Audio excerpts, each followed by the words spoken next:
लेकिन मैं जो देख करके आया हूं 19 दिन पीजीआई में, मैं वो सच्चाई आपको बताना चाहता हूं, सदन के माध्यम से उत्तर प्रदेश को बताना चाहता हूं और सदन के माध्यम से अपने सभी माननीयों को भी बताना चाहता हूं कि कोई गलत फहमी में न रहे।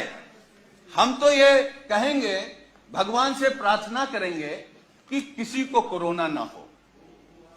हमारे ही बगल में, अब हम लोगों के बीच नहीं है, स्वर्गीय चेतन सिंह चौहान जी, मैं 13 नंबर बेड पर था और वो 14 नंबर बेड पर थे। अगर नेता सदन सुनेंगे तो आप भी आश्चर्य रह जाएंगे।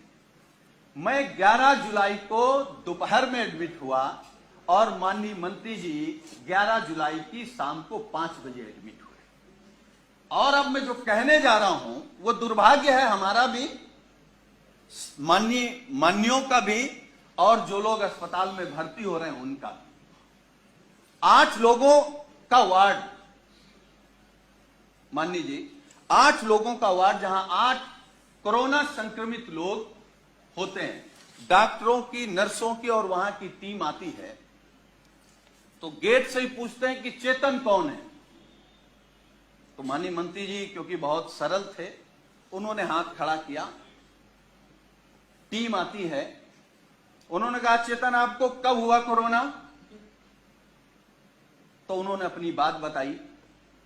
तो फिर एक दूसरा स्टाफ बोलता है चेतन क्या करते हो तुम? वो कुर्ता पैजामा में थे, मैं तो पैंट शर्ट में था। खैर, तो माननीय मंत्री जी ने कहा कि मैं कैबिनेट मंत्री हूं। तो एक स्टाफ ने कहा कि कहां के? तो उन्होंने कहा उत्तर प्रदेश सरकार। तो मैं सोच रहा था कि ये लोग कैसे इस बदतमीजी से बात कर सकते हैं, लेकिन मुझे यह भरोसा हुआ कि जब माननीय मंत्री जी ने कह दिया कि मैं उत्तर प्रदेश सरकार का कैबिनेट मंत्री हूं, तब शायद वो चेतन जी कहेंगे या थोड़ा आदर करेंगे। लेकिन ये सुनने के बाद भी जब पीजीआई के स्टाफ ने कहा कि चेतन तुम्हारे घर में और कौन कौन संक्रमित है, तो मुझे गुस्सा भी आया, दुख भी हुआ और सरकार पे भी गुस्सा आया। मतलब सरकार का इतना भी दबाव नहीं है भाई। कैबिनेट मंत्री के बाद कौन होता है? मुख्यमंत्री। इसका मतलब उत्तर प्रदेश में केवल योगी आदित्यनाथ जी का सम्मान होगा। अगर शर्मा जी को कोरोना हो गया तो आपके साथ क्या व्यवहार होगा आप सोच नहीं सकते। हम नहीं चाहते, हम तो भगवान से प्रार्थना करेंगे कि आपको नहीं, किसी को ना हो। लेकिन उसके बाद मान्यवर, मुझे जब गुस्सा आया, मैं अपना गुस्सा नहीं रोक पाया, तो मैंने डॉक्टर से कहा कि आप जानते हैं कौन है?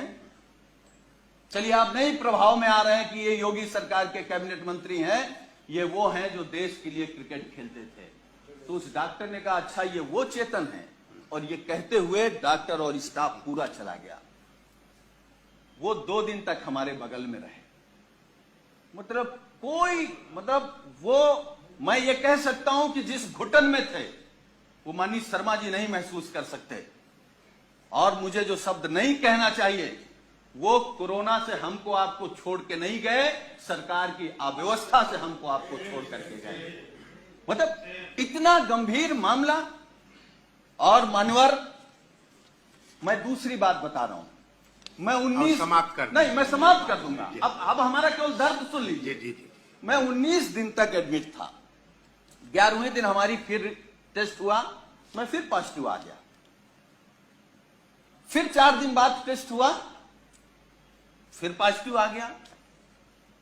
हमारे माननीय राष्ट्रीय अध्यक्ष, हमारे नेता माननीय अखिलेश यादव जी ने फोन से हमसे कहा कि सरकार का शासनादेश हो गया है कि तुम घर पर रह करके ठीक हो सकते हो, इस सरकार की व्यवस्था पर भरोसा मत करो और जांच करा करके आप लिख करके देख आओ कि हमको इलाज नहीं कराना, हम होम क्वारंटीन रहना चाहते हैं। अब मैं वो बात बताने जा रहा हूं मान्यवर आपको। मैंने राष्ट्रीय अध्यक्ष जी से अनुरोध किया कि एक जांच और करा लेते हैं, हो सकता है कि हम निगेटिव आ जाए। हमारी एक जांच हुई जिसमें मैं पॉजिटिव आया। नर्स ने कहा कि आप पॉजिटिव हैं, डॉक्टर की टीम आई, उन्होंने कहा कि आप पॉजिटिव हैं या नहीं हैं, हमको दूसरा टेस्ट करना पड़ेगा। हमारा सुबह दूसरा टेस्ट हुआ। जब दूसरा टेस्ट हुआ, जब शाम को मैंने कहा कि हमारी रिपोर्ट क्या आई, तो उन्होंने कहा कि आपका रेपर बदल गया था, इसलिए शाम को तीसरा टेस्ट होगा। जब तीसरा टेस्ट हुआ तो सुबह हमने पूछा कि हमारी रिपोर्ट क्या है, तो डॉक्टरों ने कहा कि आपका सैंपल बदल गया है, इसलिए आपका चौथा टेस्ट होगा। हमारा चौथा टेस्ट हुआ। चौथे टेस्ट में मानवर जानते क्या हुआ? जब हमने रिपोर्ट पूछा तो उन्होंने कहा कि आपका फार्म तो वहां चला गया था लेकिन सैंपल नहीं गया है। तो हमने कहा पांचवा कर लो। हमारा पांचवा टेस्ट हुआ। पांचवा टेस्ट हुआ और मैंने लिखित में दिया कि हमको पीजीआई में इलाज नहीं कराना है, हम घर में रहकर के जो सरकार के निर्देश हैं उनको पालन करते हुए हम स्वस्थ हो जाएंगे। मैं पहला पेशेंट हूं सरकार के निर्देश के बाद जो ये लिख करके आया कि मुझे नहीं इलाज कराना। मैं ये नहीं कह रहा हूं कि हम सभी डॉक्टरों पर सवाल खड़ा कर रहे हैं। डॉक्टर भगवान की तरह दिखता, हमको भी 19 दिन भगवान की तरह दिखा और हम भगवान की तरह मानते हैं, लेकिन ये अव्यवस्था आखिर कैसे?